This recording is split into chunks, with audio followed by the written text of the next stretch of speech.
Hello everyone, welcome to my channel Shweta academy. आज हम बात करने वाले हैं भारत और न्यूजीलैंड के रिलेशन के बारे में। आजकल काफ़ी न्यूज़ में है, तो उस लिहाज से इसको समझना और डिस्कस करना काफ़ी इम्पॉर्टेंट हो जाता है। क्यों न्यूज़ में है? क्योंकि अभी कुछ ही दिन पहले न्यूजीलैंड के prime minister Christopher Luxon Bharat के ऑफिशियल विजिट पर आए थे। तो उस लिहाज से इसको डिस्कस करना, इस रिलेशन को समझना काफ़ी इम्पॉर्टेंट हो जाता है। तो बिना टाइम वेस्ट किए वीडियो में आगे बढ़ते हैं, क्योंकि बहुत कुछ है डिस्कस करने को। ठीक है, तो अब शुरू करते हैं। भारत और न्यूजीलैंड के रिलेशन की अगर हम बात करें तो आज के टाइम में काफ़ी स्ट्रांग होता हुआ दिखाई दे रहा है।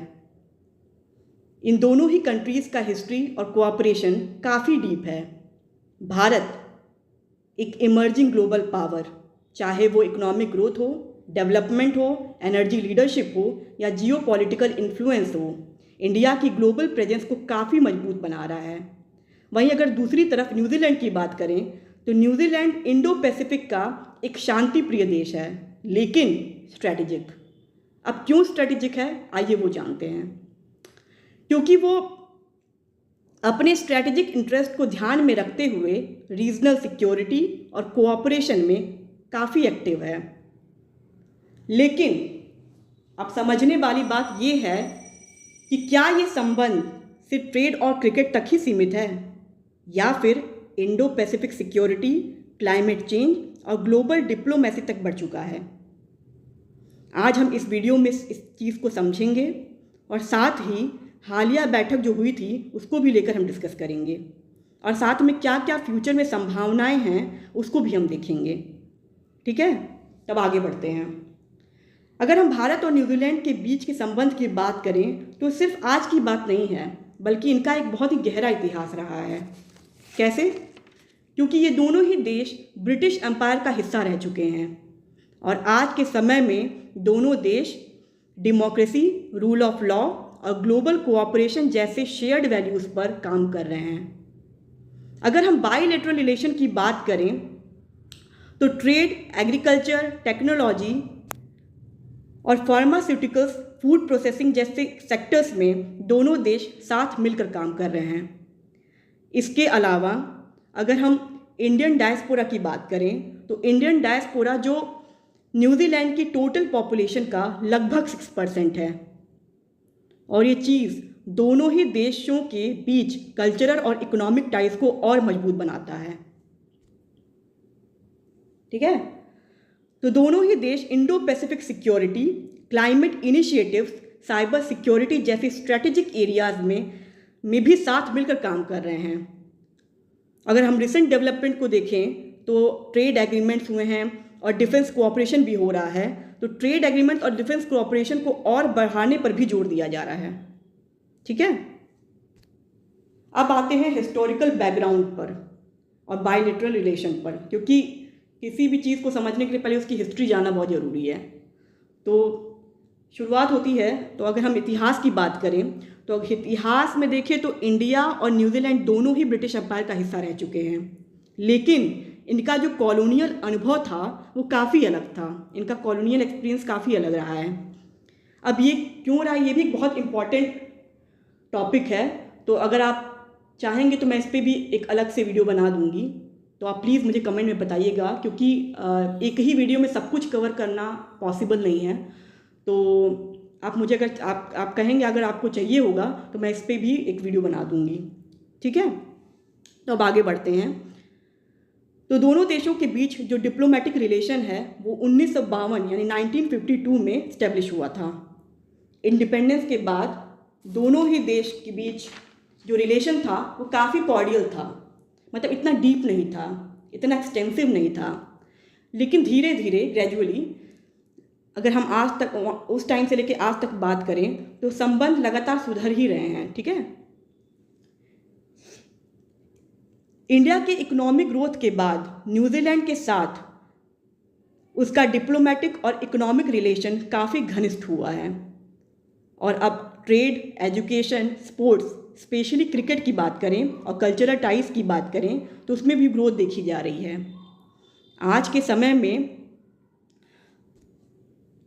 डिफेंस और सिक्योरिटी में दोनों देश इंगेजमेंट बढ़ा रहे हैं। और अगर हम रिसेंट विजिट की बात करें तो प्राइम मिनिस्टर नरेंद्र मोदी के इनविटेशन पर प्राइम मिनिस्टर क्रिस्टोफर लक्सन 16 से 20 मार्च 2025 तक इंडिया के ऑफिशियल विजिट पर आए थे। यह अपने करंट पोजीशन में लक्सन की पहली भारत यात्रा थी। अक्टूबर 2016 के बाद न्यूजीलैंड के किसी भी प्राइम मिनिस्टर की पहली यात्रा थी। इस रिसेंट विजिट में दोनों देश के बीच नए एग्रीमेंट्स और कोऑपरेशन पर जोर दिया गया है। अब आते हैं हम हाई लेवल विजिट और बायलैटरल टॉक्स पर। ये जो हाई लेवल विजिट हुआ है उसमें दोनों लीडर्स ने मिलकर दोनों देश के बीच संबंध को और मजबूत करने पर चर्चा की है। इसके अलावा prime minister Luxon Raisina dialogue 2025 में चीफ गेस्ट भी थे, जिसमें उन्होंने इनॉग्रल कीनोट एड्रेस दिया है। ये विजिट दोनों ही देश के डिप्लोमेटिक और इकोनॉमिक टाइज को नए ऊंचाइयों तक ले जाने के लिए एक बड़ा कदम है। अब आते हैं स्ट्रेंथनिंग बायलैटरल टाइज पर। दोनों देशों के बीच डेमोक्रेसी, ट्रेड और कल्चरल टाइज जैसे शेयर्ड वैल्यूज़ हैं और एक strong people to people connection भी है, और कुछ इम्पॉर्टेंट या कह सकते हैं की फोकस एरियाज भी हैं जिस पे काम करना चाहिए, जिस पर ध्यान देना चाहिए, जैसे कि ट्रेड। तो FTA निगोशिएशन के माध्यम से इकोनॉमिक टाइज को और बढ़ाया जा सकता है। तो एक बहुत ही इम्पॉर्टेंट एरिया है, इस पे दोनों देशों को मिलकर सोचना चाहिए, काम करना चाहिए। दूसरा है डिफेंस। डिफेंस की अगर हम बात करें तो इंडो पैसिफिक सिक्योरिटी और मैरीटाइम कोऑपरेशन पर भी फोकस करना चाहिए। ठीक है। तीसरा आता है एजुकेशन। एजुकेशन भी एक बहुत इम्पॉर्टेंट फैक्टर है। स्टूडेंट एक्सचेंज की बात करें या फिर प्रोफेशनल मोबिलिटी की बात करें, इस पर नए एग्रीमेंट्स साइन हुए हैं, लेकिन और भी इस पर डिस्कशन और गहन चर्चा करनी चाहिए। टेक्नोलॉजी की बात करें तो डिजिटल ट्रेड और इनोवेशन में भी कोलैबोरेशन होना चाहिए। स्पोर्ट्स की बात करें या कल्चर की बात करें तो इसमें भी क्रिकेट और कल्चरल एक्सचेंजेस के माध्यम से लोगों को और जोड़ना चाहिए। तो ये बेसिकली की फोकस एरियाज़ हैं जिस पे दोनों देशों को मिलकर सोचना चाहिए और काम करना चाहिए। अब आते हैं सबसे इम्पॉर्टेंट इस पूरे वीडियो का, जो मुझे लगता है ट्रेड और इन्वेस्टमेंट, क्योंकि अभी FTA निगोशिएशन स्टार्ट हुई है दोनों देशों के बीच में, तो इसलिए एक बहुत ही बड़ा मूव है। तो इसलिए ये बहुत इंपॉर्टेंट हो जाता है इसको समझना। भारत और न्यूजीलैंड के इकोनॉमिक रिलेशन में नए अपॉर्चुनिटीज़ दिख रही हैं। कैसे? क्योंकि FTA निगोशिएशन स्टार्ट हो चुकी है और दोनों ही लीडर्स ने इसका वेलकम किया है, जो कि एक बहुत ही बैलेंस्ड, एम्बिशियस और म्यूचुअली बेनिफिशियल ट्रेड एग्रीमेंट की तरफ लीड करता है। इससे पहले अगर हम देखें तो भारत और न्यूजीलैंड के बीच फ्री ट्रेड एग्रीमेंट की जो बातें हैं वो 2010 में शुरू हुई थी, लेकिन 2015 में रुक गई। क्यों रुकी थी?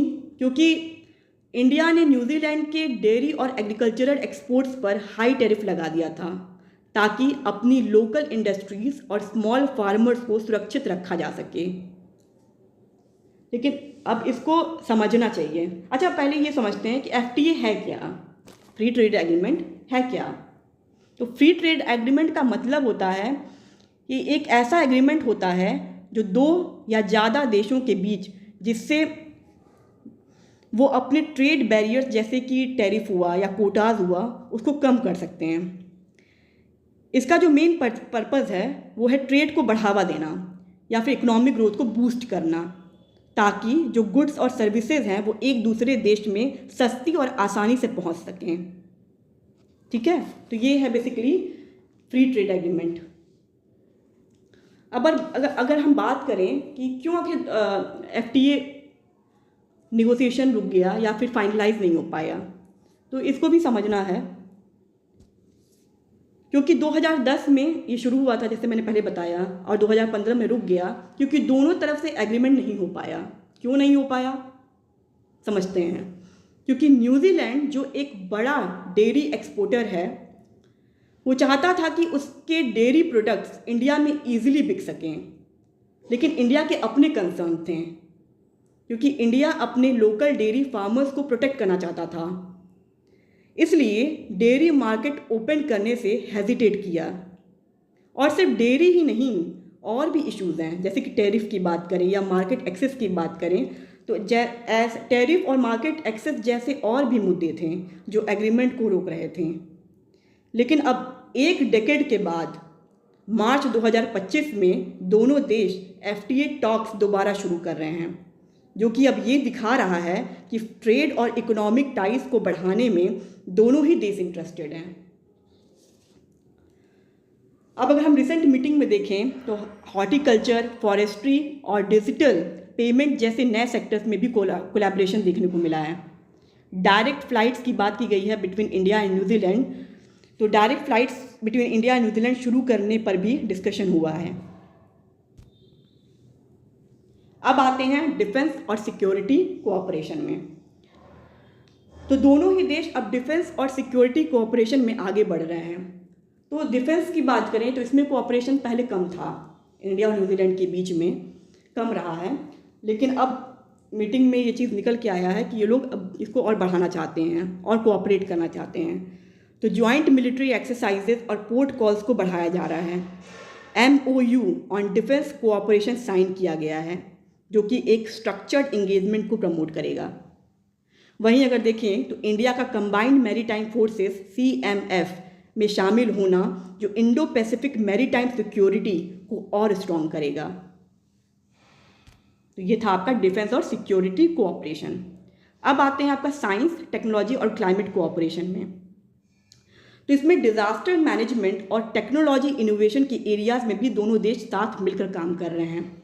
वहीं अगर हम बात करें तो क्लाइमेट चेंज जैसे चैलेंजेस को भी साथ मिलकर इसको डिस्कस कर रहे हैं, इसको एड्रेस कर रहे हैं और साथ में काम कर रहे हैं इस पर भी, क्लाइमेट चेंज को लेके। प्राइम मिनिस्टर लक्सन ने इंडिया की लीडरशिप को इंटरनेशनल सोलर अलायंस यानी ISA में सराहा है और न्यूजीलैंड की सपोर्ट भी रीअफर्म की है। वहीं इंडिया ने न्यूजीलैंड के coalition for disaster resilient infrastructure CDRI में ज्वाइनिंग को स्वागत किया है। अर्थक्वेक मिटिगेशन की बात करें तो अर्थक्वेक मिटिगेशन के लिए मेमोरेंडम ऑफ कोऑपरेशन बनाने के लिए एफर्ट्स किए जा रहे हैं। अब आते हैं आपके इंडो पैसिफिक और ग्लोबल सिक्योरिटी के लिए, इस पर बात करते हैं। तो दोनों देशों का गोल है कि Indo Pacific region free, open और स्टेबल हो।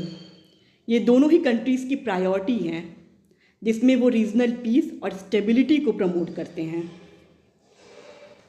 ठीक है, दोनों प्राइम मिनिस्टर ने समुद्र में फ्रीडम ऑफ नेविगेशन और लॉफुल यूजेस को इंटरनेशनल लॉ के according, particularly UNCLOS United Nation convention on law of the sea के हिसाब से रीअफर्म किया है और डिस्प्यूट्स को पीसफुल तरीके से सॉल्व करने पर जोर दिया है। दोनों लीडर्स ने मल्टीलेटरल सिस्टम की इम्पोर्टेंस पर भी जोर दिया है। ठीक है, तो ये था आपका इंडो पैसिफिक और ग्लोबल सिक्योरिटी को लेकर जो बात हुई है। अब हम बात करें एजुकेशन और पीपल टू पीपल टाइज की। तो भारत और न्यूजीलैंड ने एक एजुकेशन कोऑपरेशन एग्रीमेंट भी साइन किया है, जो स्टूडेंट्स और रिसर्चर के एक्सचेंजेस को इंक्रीज करेगा, बढ़ाएगा। इससे क्या होगा कि इससे दोनों देशों के लोग एक दूसरे के साथ ज़्यादा सीखने और समझने की अपॉर्चुनिटी पाएंगे। दोनों ही देश प्रोफेशनल्स और स्किल्ड वर्कर्स के लिए मोबिलिटी एग्रीमेंट्स भी फाइनलाइज कर रहे हैं। ये एग्रीमेंट्स उनको एक दूसरे देश में काम करने और अपने स्किल्स को इम्प्रूव करने का मौका देंगे। तो ये भी बहुत बड़ी अच्छी चीज़ है जो हुई है। 17 मार्च 2025 को भारत और न्यूजीलैंड ने स्पोर्ट्स MOC साइन किया है, जो 2026 में दोनों देशों के 100 साल पुराने स्पोर्टिंग टाइज को सेलिब्रेट करेगा। ये MOC दोनों देशों के स्पोर्ट्स रिलेशंस को और मजबूत करेगा। कंक्लूजन की अगर हम बात करें तो भारत और न्यूजीलैंड के रिलेशंस हिस्टोरिकल टाइज से लेकर आज के स्ट्रैटेजिक पार्टनरशिप तक काफ़ी डेवलप हो चुका है। चैलेंजेस हैं, पर नए एग्रीमेंट्स और कोऑपरेशन से दोनों देशों के बीच इंगेजमेंट और बढ़ सकता है। आने वाले दिनों में ट्रेड, एजुकेशन, सिक्योरिटी और पीपल टू पीपल टाइज पर और स्ट्रॉन्ग होने वाला है या हो सकता है। अब इतना ही नहीं है, काफ़ी चैलेंजेस भी हैं रिलेशन में। जैसे पहला अगर हम देखें तो ट्रेड बैरियर्स और इकोनॉमिक इंगेजमेंट, तो FTA की कमी रही है। 2010 में निगोशिएशन शुरू हुआ था और 2015 में रुक गया। अब जाके मार्च 2025 में फिर से बातचीत शुरू हुई है, तो जिससे बायलैटरल ट्रेड और बूस्ट करेगा या हो सकता है अगर इस पे प्रॉपर फाइनलाइज हो जाए तो। अगर हम एग्रीकल्चर और डेयरी सेक्टर की बात करें, इसमें भी कंसर्न है। इंडिया के स्मॉल डेयरी फार्मर्स प्रोटेक्शन चाहते हैं, जिस वजह से न्यूजीलैंड का डेयरी एक्सपोर्ट लिमिटेड है। तीसरा अगर हम देखें तो इमिग्रेशन और वीज़ा इश्यूज़ हैं। न्यूजीलैंड के टफ पॉलिसीज़ जो हैं वो इंडियन स्टूडेंट्स और प्रोफेशनल्स के लिए एक चैलेंज है। और भी हैं, जैसे कि जियो पॉलिटिकल और स्ट्रैटेजिक डिफरेंसेस हैं। भारत इंडो पैसिफिक पर बात करें तो उस पर फोकस करता है भारत, लेकिन न्यूजीलैंड जो है वो अपने टाइज ऑस्ट्रेलिया और चाइना के साथ स्ट्रेंथन करता है। पांचवा देखें तो लिमिटेड डिफेंस कोऑपरेशन है। मैंने पहले भी बताया था आपको कि पहले इतना कोऑपरेशन नहीं था डिफेंस में, ठीक है, कम था, लेकिन अब बढ़ रहा है। अब जैसे मीटिंग में सब निकल के आया है कि काफ़ी इंगेज कोऑपरेशन हो रहा है डिफेंस को लेके। इंडिया का जो डिफेंस कोऑपरेशन है वो ऑस्ट्रेलिया और जापान जैसे देशों से ज़्यादा है, लेकिन पर न्यूजीलैंड के साथ इतना नहीं है, ऐसा नहीं है जैसा ऑस्ट्रेलिया और जापान के साथ है। छठा जो फैक्टर है, जो सबसे बड़ा चैलेंज है, वो है चाइना का influence. New Zealand China strong trade relations share करते हैं। न्यूजीलैंड की चाइना पर इकोनॉमिक डिपेंडेंसी कभी कभी इंडिया के स्ट्रैटेजिक इंटरेस्ट से मिसमैच होती है। और अगर सातवां देखें तो people to people ties, Indian diaspora बढ़ रहे हैं, पर कल्चरल और एजुकेशनल कोलैबोरेशन और इम्प्रूव हो सकता है। तो अगर इन चैलेंजेस को दूर, तो अब ये चैलेंजेस दूर कैसे होंगे? इसके लिए तो ऑब्वियस ही बात है, डायलॉग और कोऑपरेशन सबसे ज़्यादा ज़रूरी है, जो कि हम एक पॉजिटिव साइन देख सकते हैं जो भी विजिट हुई है, जो भी इसमें निकल के आया है।